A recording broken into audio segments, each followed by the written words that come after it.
Raise a glass, let the worry slip away. Liquid lunch, we're living for today. There's Troy laughing with his gin and a grin, telling stories about where he's been. Boomer's got whiskey, he's loosening his tie, chasing dreams under a midday sky. The bartender knows us, he's mixing with flair. Every sip's a moment we're happy to share. Liquid lunch, pour it smooth, let it flow. Friends round the table where the good times grow. Raise a glass, let the worry slip away. Liquid lunch, we're living for today. The clock don't matter, we're lost in the vibe. Jazz in the air, feel the soul come alive. From martinis to bourbon, we're riding the wave. Stealing this hour, it's the freedom we crave.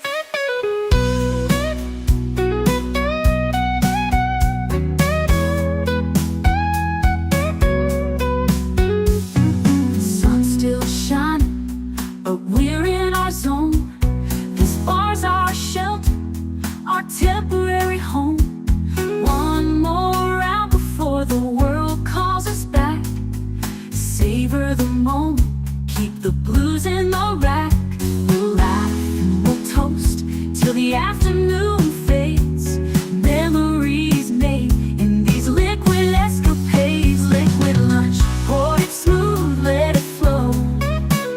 Friends round the table where the good times grow. Raise a glass, let the worry slip away. Liquid lunch, we're living for today. So here's to the daylight, the drinks and the fun. Our liquid lunch, till the next one comes. With a wink and a smile, we'll be back real soon. Chasing that jazz under the high noon.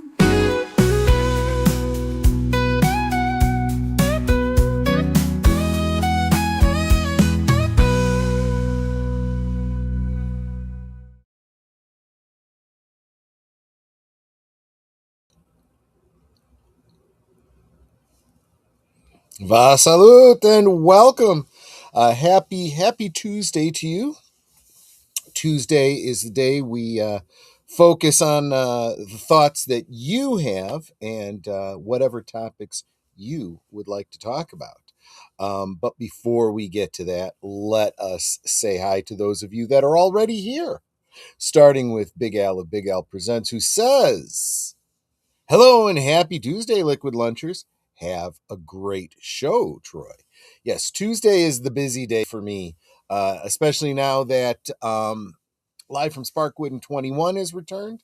Very, very busy day for me with a lot of streaming happening today. The love of my life is the reason that I do all that I do. Welcome, Netter of Netters Network. Good to see you. She says, like, share, subscribe, become a member, leave a comment, gift a membership. Please do all the clicky things so that we can keep doing what we do here at Last Call. Penny. Salute to you. So glad to see you here. Very, very encouraging.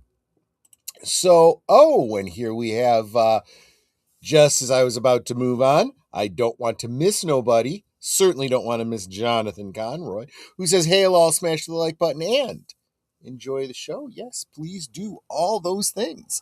Today is, not just today, this week, I'm very excited about because, for me, this week represents the closing of the holiday season. It starts arguably around Halloween, and it goes through various fictional holidays, as well as Thanksgiving, Christmas, and New Year's. And then this week, it's my birthday. So then I can put it all to rest. And one of the things I'm looking forward to is something I haven't done in years, actually, is I'm going to pull this little baby out again tonight for the Sherlock Holmes watch party. My beautiful wife got me for Christmas or my birthday. I don't know whether the gift is for one or the other. Sometimes it blends together. But she got me 4 ounces of Sherlock's Choice, which I am going to be puffing on tonight while we watch the next installment of The Adventures of Sherlock Holmes. Let's see here. Saying hi to each other, which I always love to see. That is good. Good. So what do we want to talk about today, guys? Because again, the show is about all of you. Geek Flag with Nate Knows says like, share, subscribe, comment, and become a member. And if you were going to give a super chat of $5 or more, why not gift a membership instead and make our family grow? Mumbler Fedora. Absolutely. Today is the day that Geek Flag with Nate Knows graces your chat. But for me, it's just Tuesday. Fair enough. Fair enough, my friend. Good, good. Thank you so much. Definitely check out this guy. He's been doing some great stuff with AI, large language generated videos and whatnot, and he's working towards telling his own story, his own undersea adventure in the stylings of a Star Trek, but rather than the final frontier, the continuing frontier of Earth's oceans. Looks very exciting to me, and I had wanted to mention I am not very technically savvy, Nate, but you might want to look into something called Llama. It is an open source AI program that you can download and use on your hard drive, no restrictions. If you have the technical know-how to do such a thing, I am going to begin researching it myself. Found out about it from Culture Casino. Might seek him out to get more advice about that. But if nothing else, this might help with the limitations of the length of those videos. I know that can be kind of stifling when you can only get like 10-15 seconds out of a video. I am the second person to. Okay, well, I'm a little slow, I guess. And when it comes to technology, I generally am pretty slow, so I should not be too surprised by that at all. And also, Nate, if you could, I'd love to get that video that you did of me and, or I don't know if it constitutes a video or if it's just a GIF, but Netter and I drinking coffee from last night's stream. I would love to get that from you. Yes. Calabash style, meerschaum. Absolutely. Yep. This is the real deal. For sure, for sure. Gemini, you can get 3 minutes. Okay. Whereas Llama, you can get longer. You can probably then have better control over reproduction of characters and images. Again, length of scenes and so forth. Considering your inbox. Probably consider it in your inbox. Okay, fair enough. And from Mark Melnikoff, Mechpo, here I are. Thoughtfully enjoying not being at the dilithium mines for a couple of days. Well, good for you. Get yourself a good rest. And Joe's Atmosphere, liked, shared, and subbed Thank you so much, my friend. I know you shared it out. You always, always do. Let me very quickly take a look at something. I wanted to see if there was an article. Aha, yes. Unless you guys have another topic you want to talk about, I am going to an old standby here, which should cause eyes to roll. They would if it was me. How do I do this? I'm going to go to the share screen. I'm going to share my screen.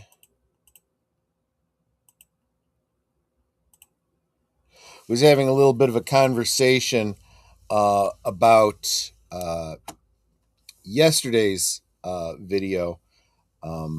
In the comments, Gorilla's Random Thoughts was saying, was asking about the whole Kurtzman thing. Is it, certain that he's out? And I'm like, it's not certain, but it's as certain as you can be without an official announcement. We've got two completely separate sources from behind the scenes, not just rumor sources, and the general media is starting to carry it. It really looks like Kurtzman is out. He goes, well, I don't want to believe it until it's actually certainty. Been burned too many times, just like Kennedy being out over and over and over again. And I'm like, that's fine, but it's not like we have any money riding on this, unless you're a shareholder, in which case you would have more insight than any of us would. Who cares? Rumor, reality. My point is things like this don't matter because nothing's going to actually change. But I caught this on the Pro Show today, and I wanted to see if there was an article about it. And yes, there absolutely is. Only when pink elephants fly. How many years has it been? Over maybe 5 years. Are you talking specifically about Kathleen Kennedy, or are you talking about Kurtzman? I actually saw somebody make a joke. What was it? It was Maduro, Waltz, Kennedy. They really do come in threes, don't they? But let's, before we start, saying yay or nay, let's actually see what they're actually saying. This, you're getting a little bit ahead of me, Chatty Blogger, but you're absolutely right. If I'm glad that KK's leaving, but is Filoni a better fit? No. This is what I'm getting at. It doesn't really matter if Kennedy is leaving, and I would even argue that she's already left. She left a long time ago. She's been nothing but a figurehead. But Dave Filoni absolutely is taking over Star Wars. This should come as no surprise. Kennedy herself said so. But he's been calling the shots for a long time now. And have you really been enjoying Star Wars lately? Really? Just wondering. Yep, maybe it was Mike Zero, with his thumb drive he found in the Lucas parking lot. No, this one is not. This one is from actual. Well, actually, wait a minute. I'm still thinking about the Kurtzman thing. I don't know what the source is for this. Dave Filoni is Kathleen Kennedy with less balls. Yeah, and a fake cowboy hat. Exactly. So let's get to this. Kathleen Kennedy reportedly exiting Lucasfilm. Dave Filoni will take over Star Wars. Again, I am so not surprised I could fall over and die of not surprise. Kathleen Kennedy is on her way out at Lucasfilm, and Dave Filoni could take the top spot if a major Hollywood news source is to be believed. That's interesting. Major Hollywood news source. that being Puck's Matt Baloney. And he's been right more often than not. And again, this is mainstream Hollywood reporting, which Disney always used to have complete lock and control over, right? This song and dance has been sung by the media many, many times before, but this time appears to be some validity to the there appears to be some validity to the rumor. She's not the Kennedy you're looking for. Yeah, exactly right. According to Puck's Mad Baloney, um, Disney is preparing to officially confirm that Kathleen Kennedy is stepping down as president of Lucasfilm, with Dave Filoni elevated into the top creative role and Lewin Brennan installed as the business side counterweight. Now, on the Pro Show, they were saying, well, of course, because they can't let a white male take over, right? There's got to be a strong female to offset him. But I would also argue that gender is less important in this than the fact that Dave Filoni is not the business guy. He was never gonna be the business guy to take over. They needed someone else to go in to take care of the business side. Dave Filoni is only there to be the creative side. That makes legitimate sense. I mean, I can rip on Disney for a lot of things. This one actually, is at least reasonable. Now we know why George Lucas has stopped giving a what. Yeah, exactly. Dave Filoni watches his wife get effed by other men and kisses her afterwards. Yeah, that's what I've heard too. Could someone please make me aware of Lewin Brennan's business acumen regarding future Star Wars transactions? I have no idea who she is. All I know is that Dave Filoni is absolutely not qualified for the business aspects of this business. He doesn't understand finances. He doesn't understand marketing. He doesn't understand licensing. All he really understands is Star Wars and the creative end. And ideally, if he was actually qualified in that regard, I would say that would be the good fit. And let's see if Lewin Brennan, uh, you know, is able to manage the marketing. We'll see. Yes, we all need more info. You're absolutely right. Um, no, you're right. Dave Filoni is not the man, but unfortunately, he is the heir apparent. So the bean counters are taking over budgets. Well, they should, right? The creatives should not be involved in the budget, and the bean counters should not be involved in, artistic decisions. You know, it's like a great line from um, Heartbreak Ridge, where uh, the officer says to the guy, the cluster F. He's like, so were you in logistics before you were in recon? Yes, sir. Were you good at it? Yes, sir, I was.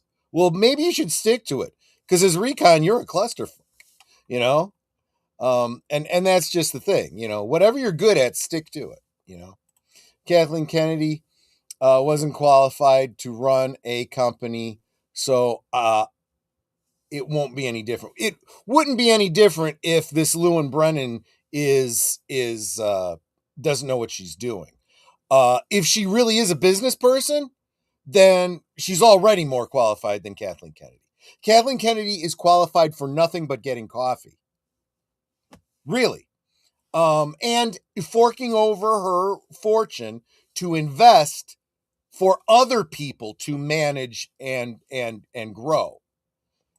So, knowing absolutely nothing about Lewin Brennan, I'm willing to give her the benefit of the ignorance, of my ignorance, and we'll see. Yes, I love the fact that they put her in front of the acolyte with the blood smear. It's like, okay. Baloney writes, in the next week or two, Disney will finally confirm that, and that's a nice thing too, right? This prediction comes with a deadline. If we don't hear anything in the next 2 weeks, he's wrong automatically, right? Oh, we got some information. Lewin Brennan is the president and general manager of Lucasfilm Business, overseeing all divisions, including Lucasfilm, Industrial Lights and Magic, and Skywalker Sound. She is responsible for. Okay, yeah, but that tells us what she is now. What was she before she was in charge of? Before she was the general manager at Lucasfilm. What's her CV? What's her bona fides? So we got 2 weeks for Baloney to prove that he's not baloney. Kathleen Kennedy is indeed stepping down as Lucasfilm president. Dave Filoni, currently the chief creative officer of the Star Wars unit, will be elevated into the top job. Filoni has never really been a traditional executive, so they're giving him a partner in Lewin Brennan. Yep, see, that's what I was saying. But he'll be the decider of the creative direction of the franchise in film, television, and other platforms in the galaxy. Much as I do not like Filoni, I will say this: he's better than what was his name? The guy that was in charge of the writing team for Star Wars, writing all the canon, establishing technical things. Oh, somebody's going to remember his name. I don't remember. Filoni is good with animation, but sucks at live action. He needed help. Well, I would qualify that with saying, yeah, he's good at animation if you don't take the animation too seriously and don't consider it alpha canon, right? Which was easy to do previously.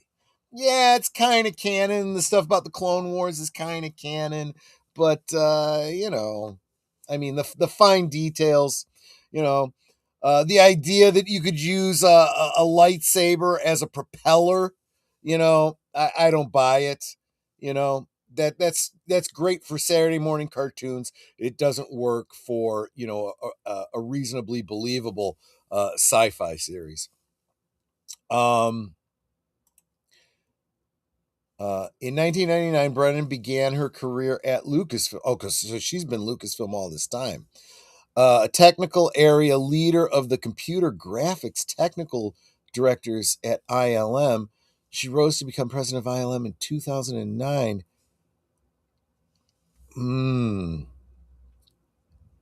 Okay. Yeah, I'm quickly losing confidence. The more I find out about her, I started with zero knowledge of her, and the more I know about her, the less hopeful I would be that she is in any way capable. Interesting.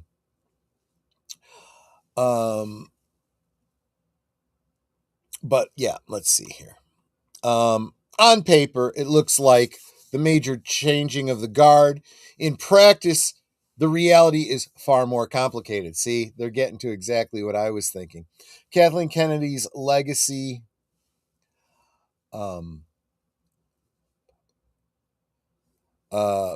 Hidalgo, I think, is the guy I was thinking of. Wasn't he the one that was in charge of Star Wars writing room before Filoni came in? Kathleen Kennedy's legacy will be the woman who was placed into a position simply because she was a woman, uh, and failed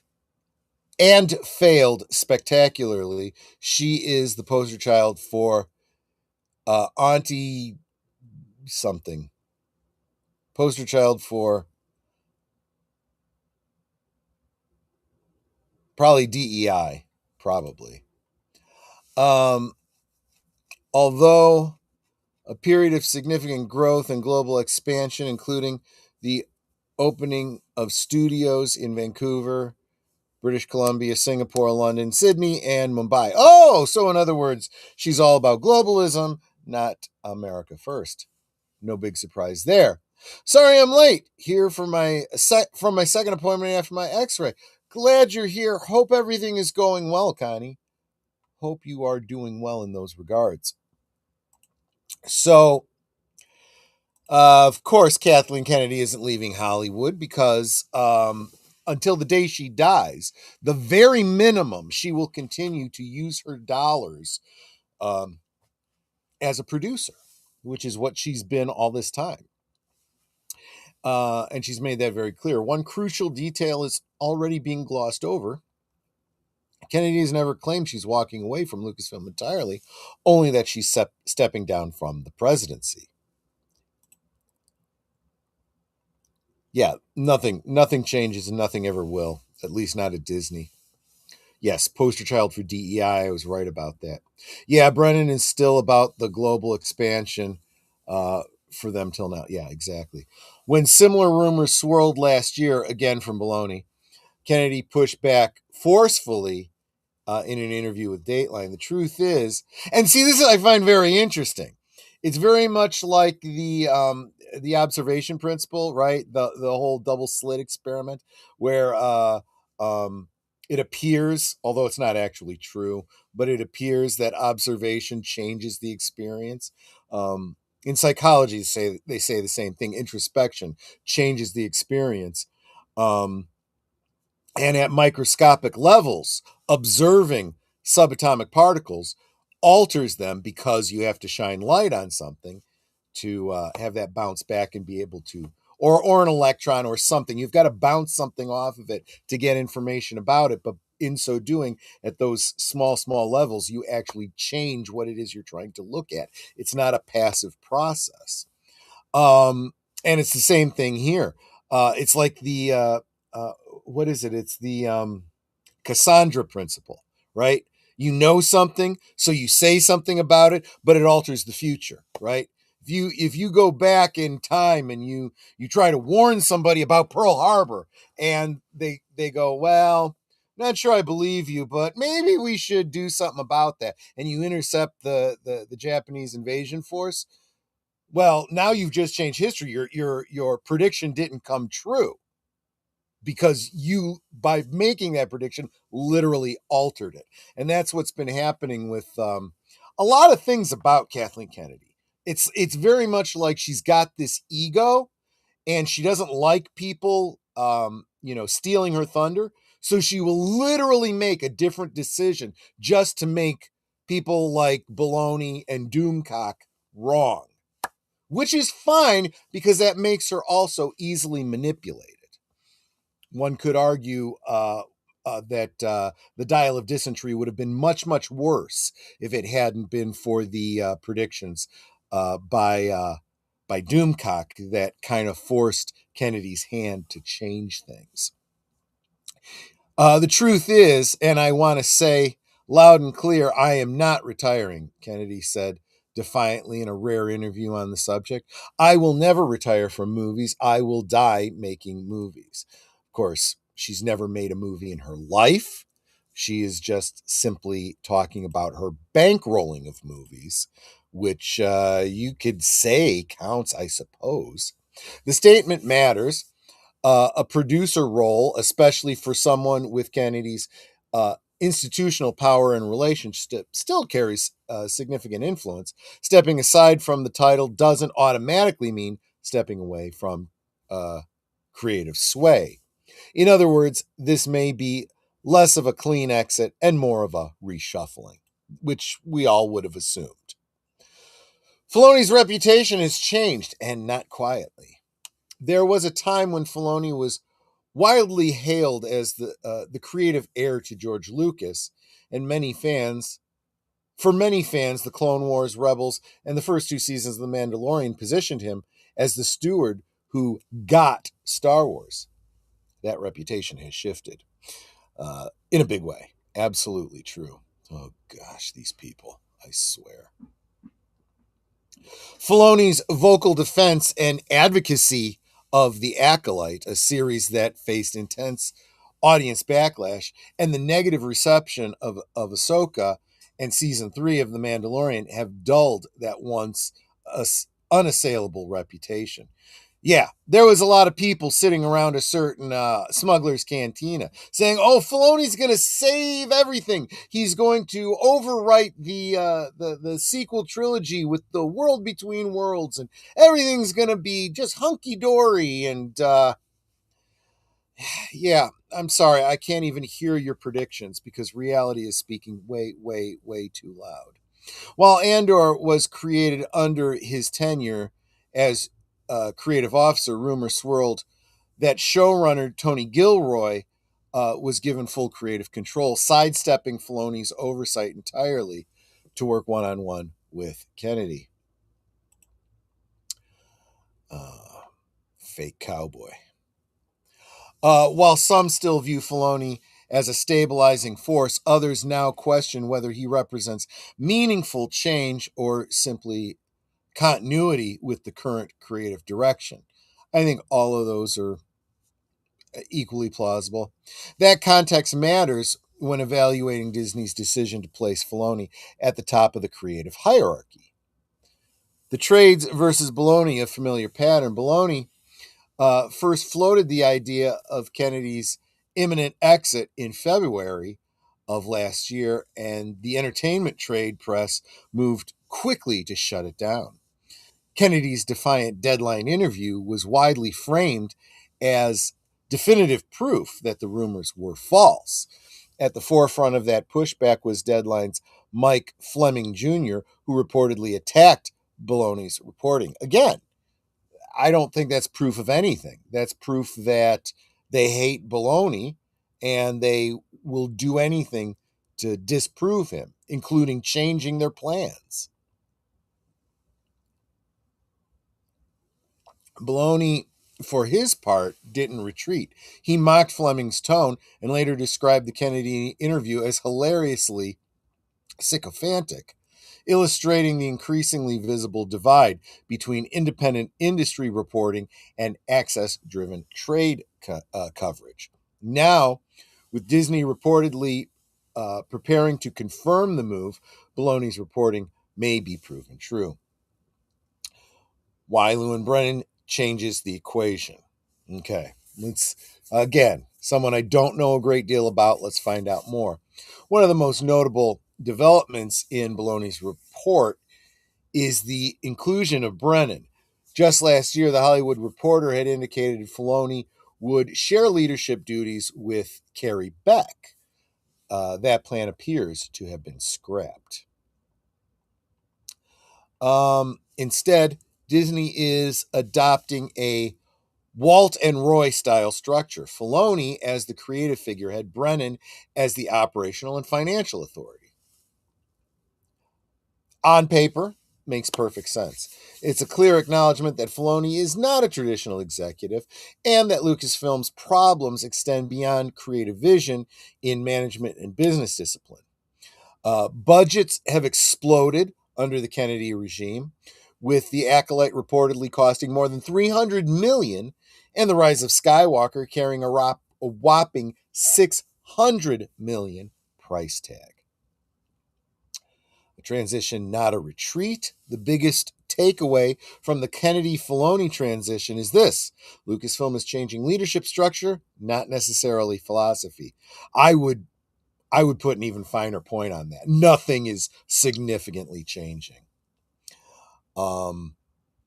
The crap might be a little bit more polished under Filoni, without Kennedy saying, well, what if the dog, Kennedy may be stepping down, but she isn't disappearing. Filoni is being elevated, and he's being handed unchecked control. Brennan's involvement signals caution, not revolution. I would say not unchecked control because Brennan is a check, at least financially speaking, presumably. For fans hoping this marks a hard reset for Star Wars, the reality may prove far more incremental and far more controlled than the headlines suggest. That is assuming there's any change at all. Just saying. Disney isn't blowing up Lucasfilm, it's rearranging the board, and that distinction may end up mattering more than any title change. We shall see. I will get back to your comments right after the promos. Be right back in just under 3 minutes. You are watching Liquid Lunch, streaming every weekday at noon Central, 1 p.m. Eastern. Let's sip together. Every Monday night is Members Night at the movies on Last Call. Members enjoy an exclusive watch party just for them, and you can join too for as little as $1.99 a month. This week, the members are voting in a poll of 4 non-linear stories of varying degrees of complexity, and the current results are fairly evenly distributed. Members, go vote, and then join us Monday at 9 Central, 10 Eastern. And if you're not a member, please consider it. It really helps support what we do here at Last Call. Thanks. Dive into the eerie, surreal world of Twin Peaks with us every Tuesday. Join passionate superfans as we unravel mysteries, decode Lynchian symbolism, and sip some damn fine coffee together. Whether you're a Black Lodge veteran or a curious newcomer, our live discussions on YouTube and X will keep you hooked. Come join the conversation. Who killed Laura Palmer? Let's find out together on Deleted Scenes and Affiliates every Tuesday evening at 7:30 Central, 8:30 Eastern. This week on Last Call presents the adventures of Sherlock Holmes. Dr. Watson is shocked to learn that his good friend Sherlock Holmes has a brother, Mycroft, and that they are on their way to meet him on an urgent matter. Mr. Mellas, who was roused from his sleep in the middle of the night and required to interpret for a man who was clearly being held against his will, informs Holmes, Mycroft and Watson that they must move quickly if they are to prevent a murder. How can Holmes assist the Greek interpreter? We'll find out Tuesday at 9 Central, 10 Eastern.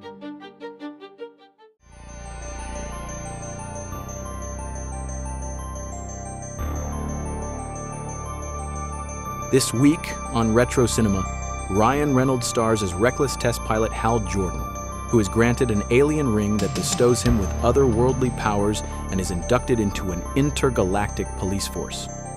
In our darkest hour, there will be light. It's Green Lantern, this Saturday at 9 Central, 10 Eastern on Netter's Network.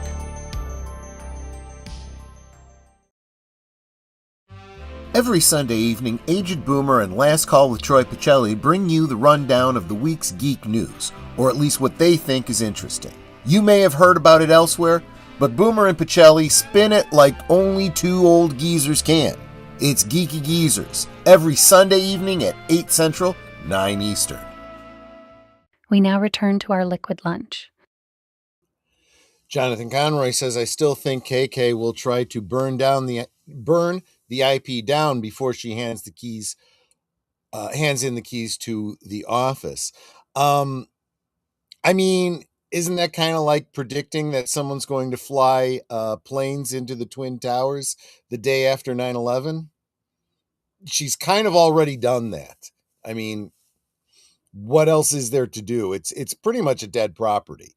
The question is, can it be resuscitated? Spielberg and Kennedy are joined at the hip literally since his early Jurassic Park days and a bit before that, right? Kathleen Kennedy was a gopher girl for Spielberg going back to the days of Indiana Jones and before. She was the coffee girl, basically a glorified secretary. So yeah, that's her relationship to Spielberg and by extension Lucas. You know, Overlord DVD lives rent-free in Kathleen Kennedy's head. Yes, that's exactly right. That is true. And it just shows what a petty, weak person she is.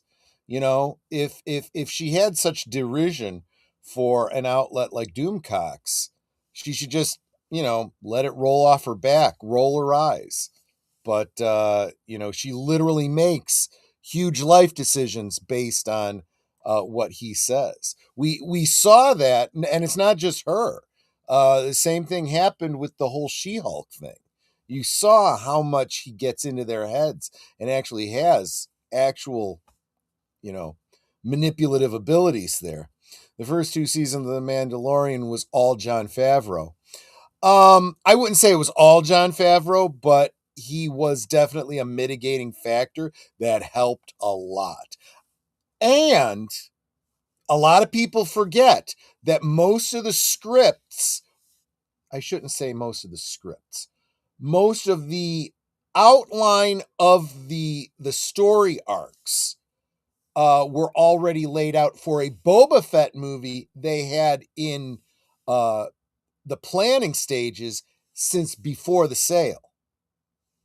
And that Boba Fett movie got scrapped and turned into The Mandalorian. And then when they realized, hey, you know what? People want Boba Fett. Let's bring back Boba Fett. Well, they'd already done Boba Fett's story through The Mandalorian. So then they did, Dances with Wolves instead with Boba Fett. Disney is just rearranging the decks on the Titanic. I was thinking that too.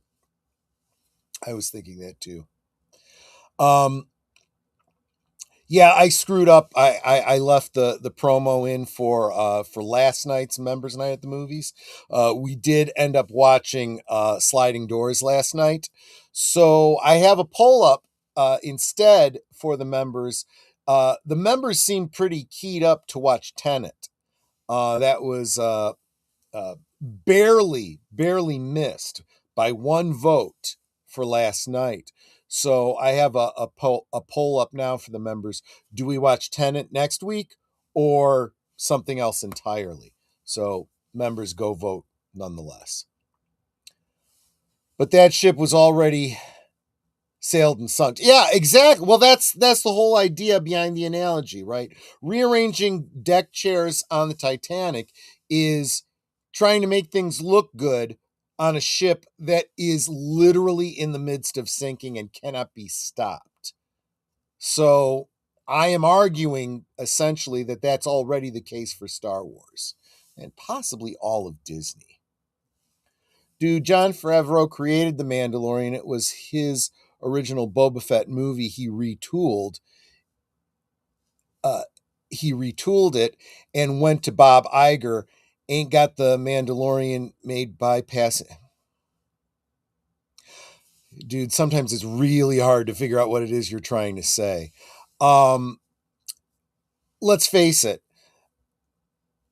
Nothing that Jon Favreau did for Lucasfilm was all him. He was always doing the best he could while still having to equivocate and compromise to Filoni and to Kathleen Kennedy.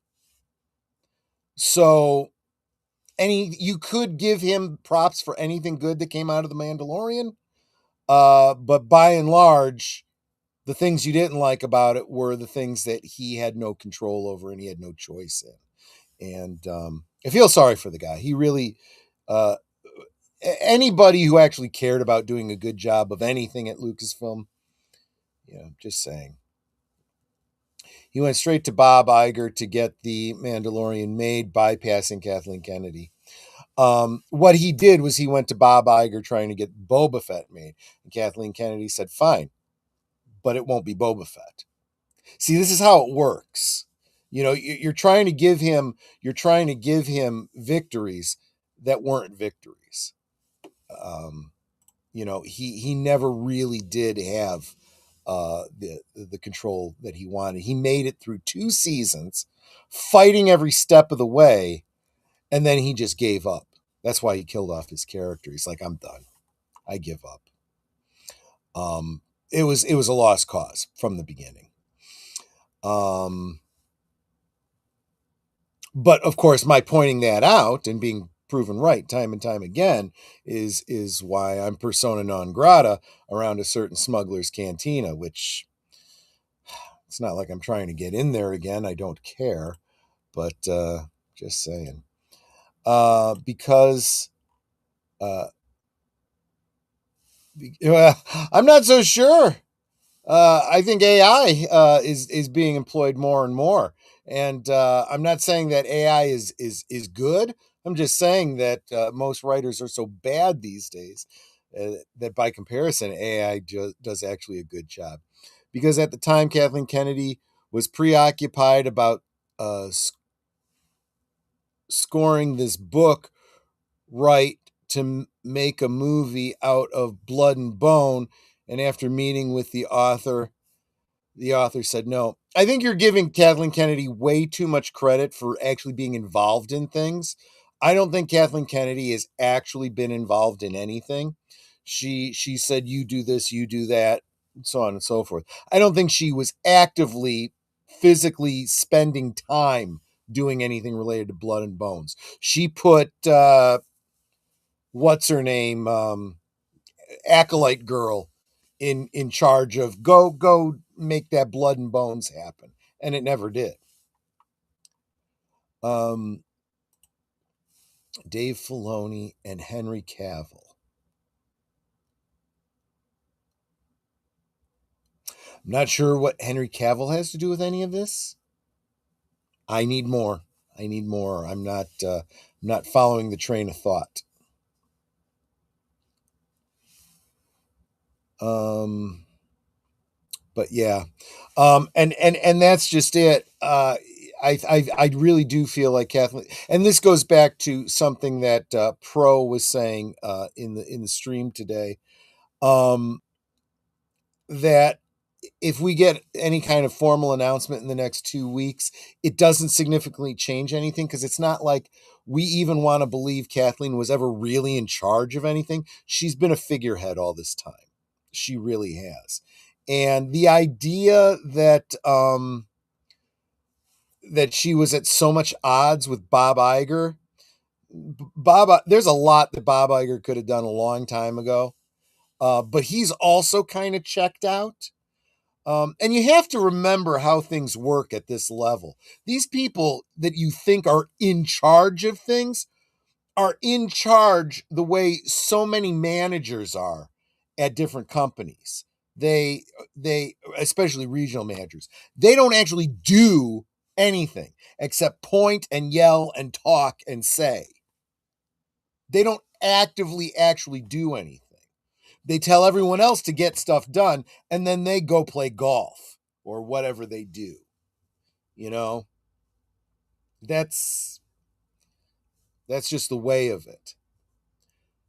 Kathleen Kennedy stuck with I forgot The Witcher had something to do with all of that. As long as he could, and gave up and said just like Jon Favreau did with The Mandalorian. Yeah, you eventually realize there comes a point where you keep doing the same thing over and over again, hoping for different results. And a reasoned mind goes, this isn't going to ever happen. I'm wasting my time. I should go do something else.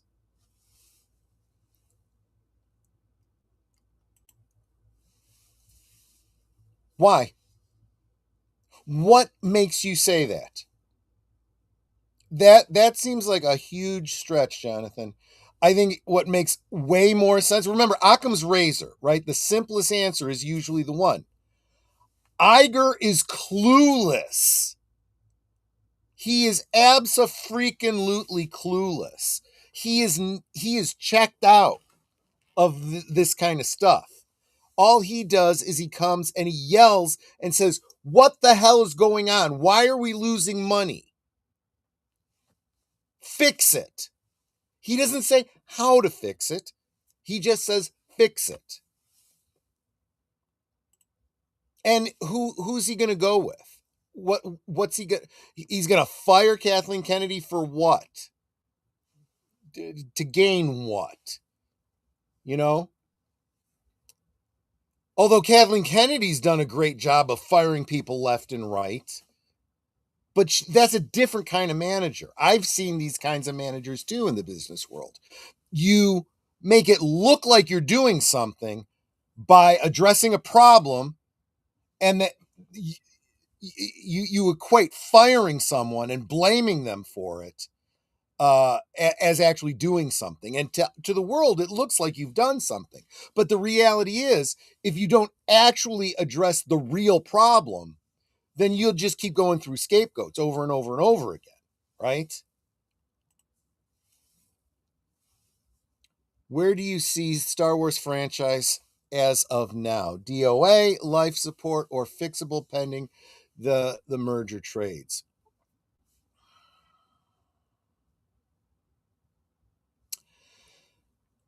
I don't think this is a question that could be answered in the general terms you're asking them. If you're asking for me personally, I'd say DOA.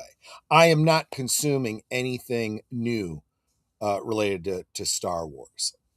I'm just not. I'm not even going to be going to see the Mandalorian film. No, I life support I don't think applies. But here's the thing. We're using analogies here, right? When someone dies, okay, and they're truly dead, like rigor has set in, the body's beginning to decompose, right? There's no coming back from that, right? You can be resuscitated if, the heart just stopped, right? You got about 3 minutes, right? But after a certain point, dead is dead, and there is no coming back from it. That's not what we're dealing with here. We're not dealing with a living entity. We're dealing with an IP. And even a dead IP can be revived, resuscitated, maybe reincarnated, right? So for example, Battlestar Galactica was dead for decades. And then someone came and did a reimagining of it. They did a pretty good job of it in such a way that, if you squint and tilt your head, you could almost see it as, taking place in a expanded universe of the original, right? Because they imply that there are these cycles that history goes through, and they're just one of those cycles, and maybe the original Battlestar Galactica was a previous one, right? So but by the same token, think about all the what are they called, public domain properties that are out there that people go, hey, nobody's done anything with this lately, and then they make something and it turns out to be a big success. Look at all of the film franchise that have languished for so long. You can bring them back and you can kill them again. Look at Tron. After so many years, they did Tron Legacy. Great, Tron Legacy, wonderful. Now let's do a sequel to that. Oh, Tron Ares. Okay, it's dead again. These things are fragile. You have to know what you're doing. So could they bring back Star Wars? Is it fixable? I wouldn't say because of any merger or trades. I would say a whole different creative group has to get involved.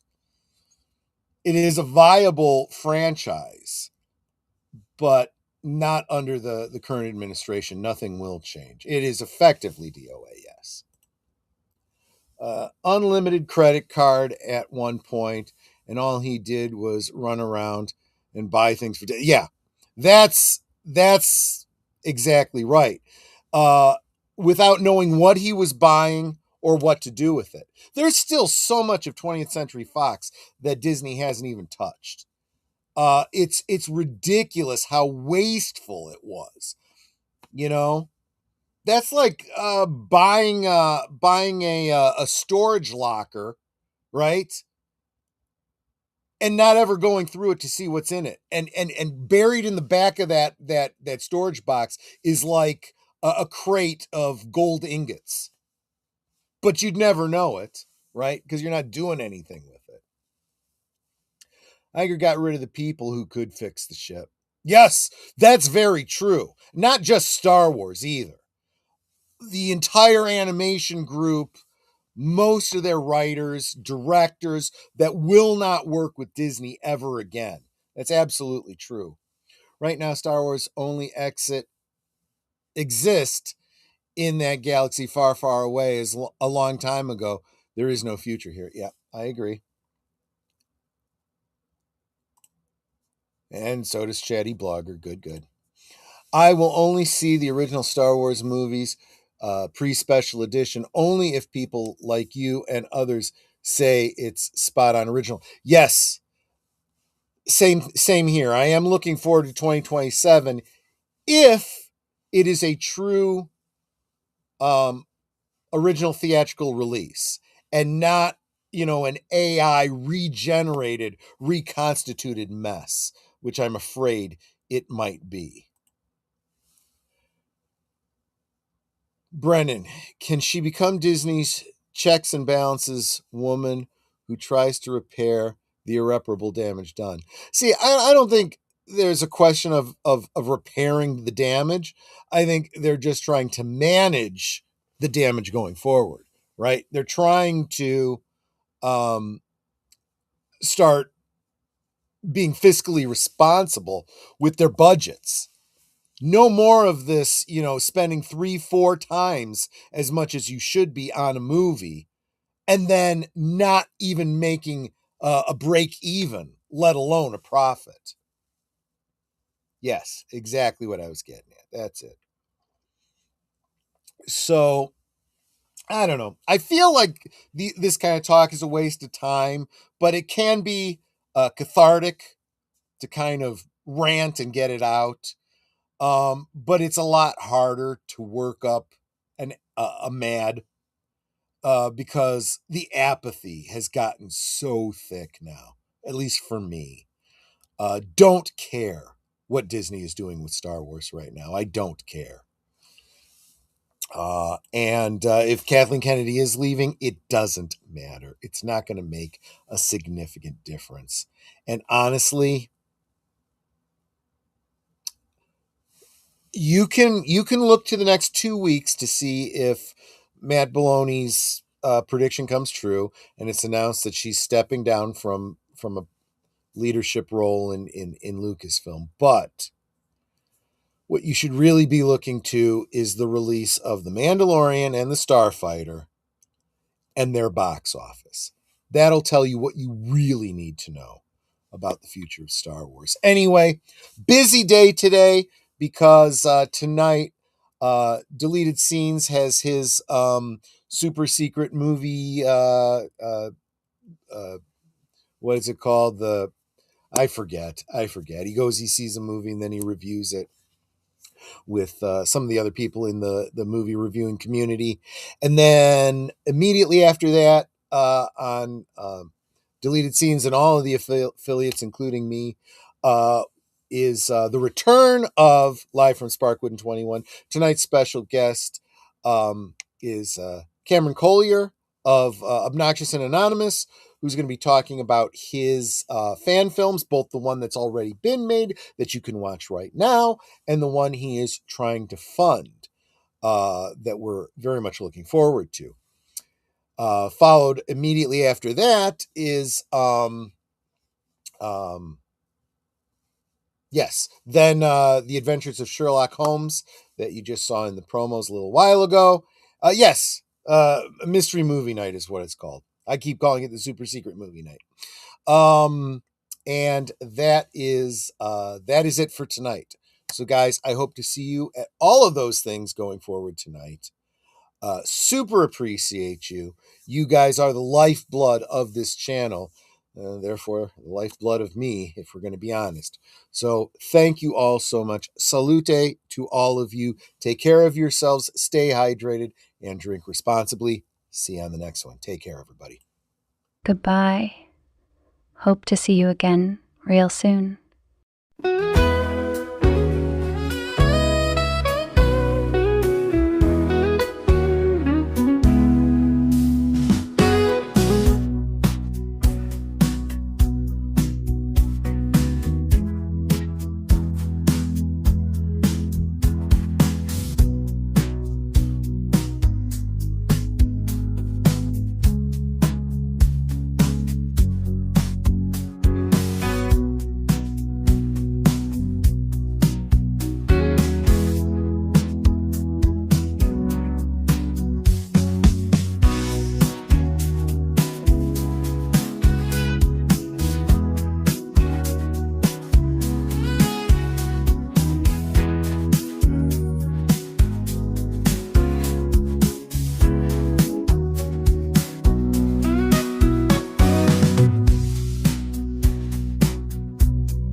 Here's to the daylight, the drinks and the fun, our liquid lunch, till the next one comes.